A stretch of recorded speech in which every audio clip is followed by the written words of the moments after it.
La Côte d'Ivoire continue de renforcer son engagement dans la lutte contre la déforestation à travers des initiatives telles que le projet de paiement des réductions d'émissions autour du parc national de Taï. Les éléphants avocats sont de retour au pays après avoir participé à la Coupe du monde de football des avocats à Dubaï. Et la région de la Nawa a marqué son engagement dans la lutte contre les VBG. Voilà pour le sommaire de cette édition. Bienvenue à tous et à toutes. Un geste concret pour protéger l'environnement et soutenir les communautés locales. À San Pedro, le gouvernement ivoirien a officiellement démarré les paiements du projet de paiement des réductions d'émissions autour du parc national de Taï. Cette initiative vise à renforcer la lutte contre la déforestation tout en distribuant les revenus générés aux populations riveraines. À tous les acteurs qui ont contribué à la réalisation de cet objectif, je voudrais les remercier et leur dire que le gouvernement est résolument engagé dans la réduction des émissions de gaz à effet de serre. Ce projet a permis d'éviter ou de séquestrer 7 millions de tonnes équivalent CO2 et qui a valu à notre pays de recevoir de la Banque mondiale 35 millions de dollars. Des chèques ont été remis à 508 bénéficiaires pour un montant total de 60 millions de francs CFA, une première étape d'un projet qui ambitionne d'atteindre près de 60 000 bénéficiaires pour 12 milliards de francs CFA. Ce matin, vraiment, ma joie est grande. Je tiens à dire merci, un grand merci au président de la République, le président Alassane Ouattara. Depuis fort longtemps, nous avons commencé les sensibilisations. Aujourd'hui, c'est le résultat. Nous allons continuer à sensibiliser nos populations pour adhérer à ce projet. Le projet PRE se veut ambitieux et allie développement durable et justice sociale au profit des populations ivoiriennes. Au cours de son intervention, le ministre Assaoré a salué le soutien du Fonds carbone de la Banque mondiale et rappelé l'importance de ce projet pour une transition écologique réussie en Côte d'Ivoire. Reconversion professionnelle des militaires en Côte d'Ivoire est une démarche clé pour garantir leur réintégration réussie dans la société civile. Elle vise à leur offrir des opportunités de carrière dans des domaines civils tout en valorisant les compétences acquises durant leur service. Au cours d'une rencontre avec la presse, les responsables du bureau d'accompagnement à la reconversion des militaires ont partagé les initiatives mises en œuvre telles que des programmes de formation professionnelle, des stages d'immersion en entreprise, ainsi que des partenariats avec des acteurs économiques. Effectivement, le bilan d'existence du BAM est positif. C'est vrai qu'il y a beaucoup à faire, mais je pense qu'en 4 ans, les objectifs ont été partiellement atteints.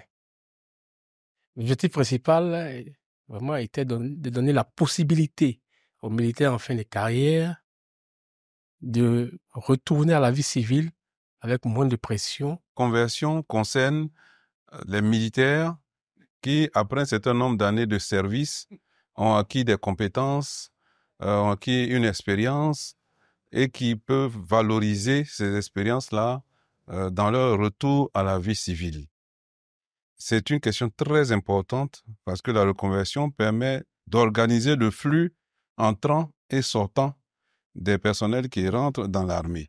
Une telle démarche témoigne de l'engagement des autorités à accompagner ces hommes et femmes ayant servi la nation en leur offrant les moyens de construire un avenir durable et autonome.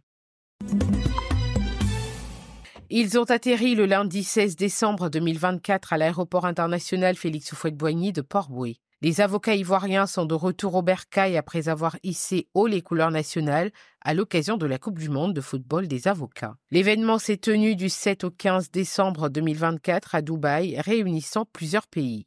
Les représentants ivoiriens ont été accueillis dans la liesse par les membres du barreau dirigé par la bâtonnière Florence Loane Messan.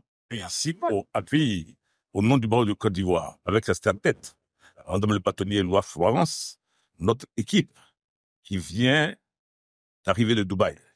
Donc, au nom de Madame le bâtonnier, nous présentons au président de la SCACI ici présent, déjà la traditionnelle bienvenue la Kwaba, mais en plus, nous tenons à le féliciter, lui et toute sa délégation. Avocats du monde entier. Et le barreau de Côte d'Ivoire est un barreau qui compte aujourd'hui dans le monde entier, on peut le dire. Nous participons à cette compétition depuis, de façon régulière depuis 2000. Mais la participation de 2024 est exceptionnelle puisque nous avons pu obtenir notre meilleur rang mondial, c'est-à-dire la 5e place des équipes qui ont participé à ce tournoi. L'accueil de ces avocats témoigne de la fierté nationale et de la reconnaissance pour leurs efforts et leur engagement à promouvoir l'image positive de la Côte d'Ivoire à l'étranger. La cérémonie de clôture de la 34e édition locale de la caravane des 16 jours d'activisme de lutte contre les violences faites aux femmes et aux filles a connu un franc succès dans la région de l'Anawa. Le directeur régional a insisté sur l'importance de cette lutte et a encouragé tous les hommes à changer de regard sur les femmes qui représentent un maillon essentiel dans l'équilibre de la société. Nous avons commencé donc cette caravane depuis le 25 novembre dans tous les départements de la Nawa, à Guéyo, à Biyo, à Miyagi, à Siglip.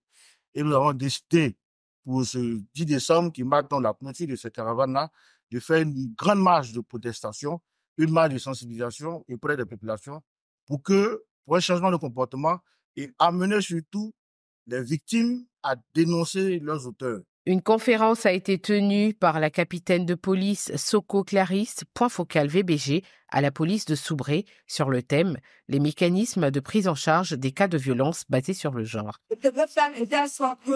On dit que on a changé. Les élèves de la Nawa, ils ont changé de comportement depuis qu'il y a eu la séance de sensibilisation. On est, quand ils disent, mais est-ce que ça fait tout ce qu'on a fait, la scène qu'on n'a rien fait? Je ne voulais pas que ça me vienne de vous. Moi, de temps en temps, je suis dans les écoles pour voir le comportement que vous avez. Cette cérémonie était présidée par Kwadio Konan Ambroise, secrétaire général 1 de la préfecture de Soubré, représentant le préfet de la région de l'Anawa. C'est la fin de cette édition. Merci de l'avoir suivi. L'information se poursuit sur cette info et sur www.cetinfo.ci.